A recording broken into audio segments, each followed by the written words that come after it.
To Mexico now, where Enrique Pena Nieto has been confirmed as the winner of the presidential election. The centrist candidate's victory follows a dramatic race in which the second-placed candidate, Manuel Lopez Obrador, refused to accept defeat. The official result was only announced after a recount of almost half of the votes.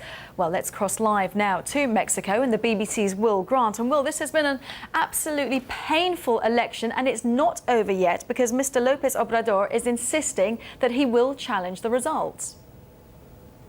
That's absolutely right, Kasia. I've been speaking to people on his team, including his campaign manager, who says really this fight isn't over, that they feel that while there are accusations and they believe strong evidence of vote buying, of illegal money in the campaigns, of sort of dirty tricks throughout the campaigns, and questions about the state of the voting process, the irregularities throughout the country.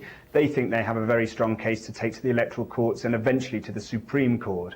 Nevertheless, that doesn't change the fact that the electoral body has now found Mr. Pena Nieto to have won the election by somewhere over 3 million votes, and I think that will be quite hard to overturn, even with the evidence that the left campaign says they have.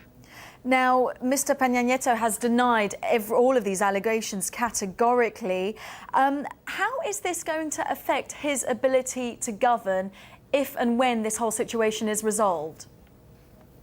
Assuming he does go on to become president-elect and then president, it will make things complicated. I think part of the efforts by Mr. Lopez Obrador is really to delegitimize Mr. Pena Nieto before he even gets into office. And he will be presiding over a very divided nation. There is a big student-led anti-Pena Nieto campaign. They're planning to protest over the week in large numbers here in Mexico City. So it is a situation that is going to be very difficult, even if he does take power. I don't think it's going to be an easy walk into office, as it were. And I think there are echoes of 2006, where Mr. Lopez Obrador pushed what was then a much closer election result right until the last legal decision, and it created a lot of ill feeling on both sides. So I still think there's a fair amount of this story to play out.